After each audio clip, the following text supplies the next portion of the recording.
Hi guys, this is your trusted Desi Binger back what he's doing best, recommending movies to you you can watch during this time at home. Today I'm going to be recommending you some of my favorite films from my favorite genre in Hollywood, the post-apocalyptic or the doomsday genre.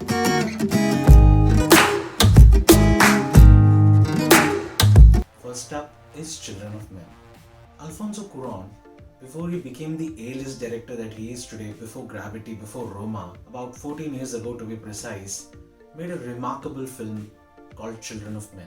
Humans are infertile now. The last kid, baby Diego, was born 18 years ago. Humanity is realizing that they are on the verge of extinction. There is chaos, violence everywhere. And right in the middle of this, our protagonist finds out that there is a lady that's pregnant. Now, the only way to save humanity is to save this lady.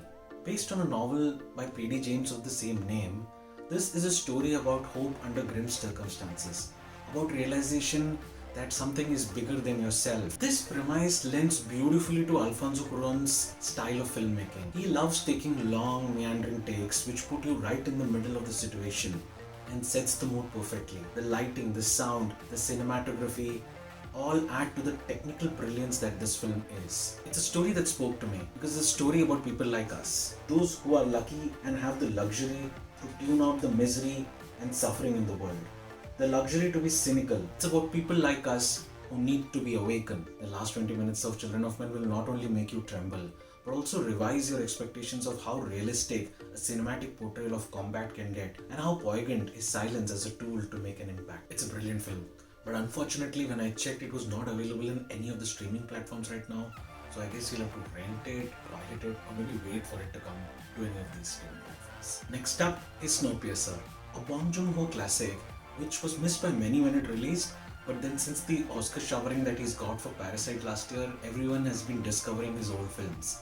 Snowpiercer is one of them. The scenario: global warming has set forth a new ice age, and human beings cannot survive in this temperature.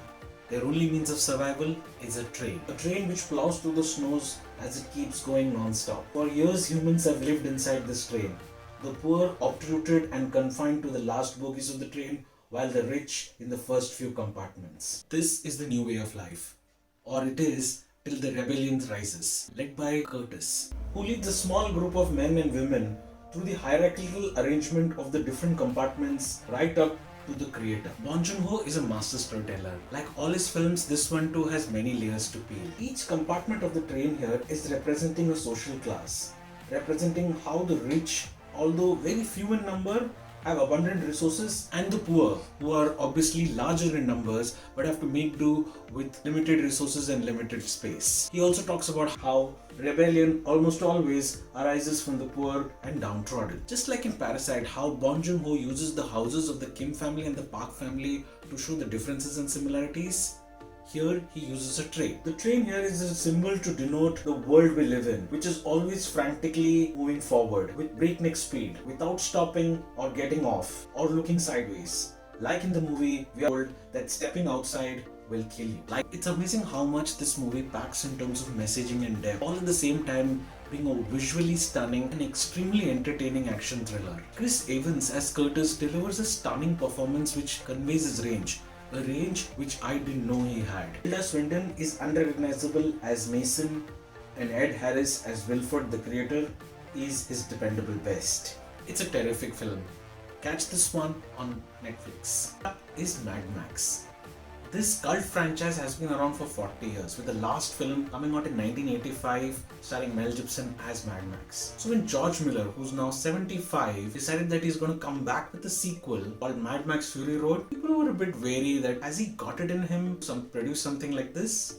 What resulted is a cinematic masterpiece. Set in the near future, where there are no cities, no civilization, both the earth and people are dying of thirst. Essentials like water, gasoline, food is hoarded by a few. Our hero Max is caught in the middle of this lunacy ride, where on one hand, there are these strange looking bunch led by a Darth Vader meets Bane mashup guy, and Charlize Theron's character Furiosa, who is taking a bunch of women to safety. Now, Max has to choose which side he's on. That little summary that I just gave about this film is about the only sane thing that I can say about this movie.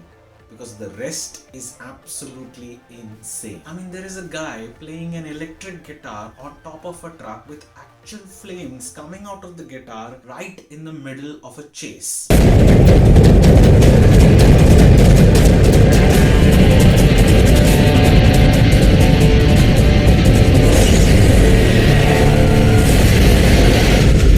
How freaking cool is that? It's an experience as close to riding a vehicle without a brake. It's both fierce and beautiful. The way each action scene is set up, the detailed close-up as well as the wide-angle camera shots, the machines revving and the wheels peeling. Everything is as if it is following a symphony. It's an audio-visual treat for all lovers of action cinema.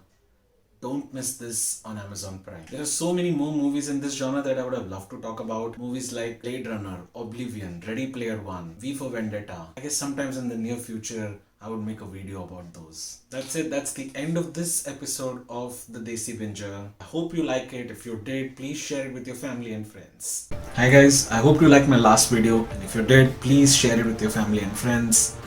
Keep the feedback coming. It helps me improve my channel, The Desi Binger. Follow The Desi Binger on Twitter, Facebook and Instagram. Subscribe to my channel, The Desi Binger on YouTube. I'm always looking for new ideas and themes. So if you have any, please do share. If there's a specific movie or a TV series that you want me to review, please mention that in the comment section and I will be happy to take it up. Thank you. Thanks a lot. Bye bye. Take care.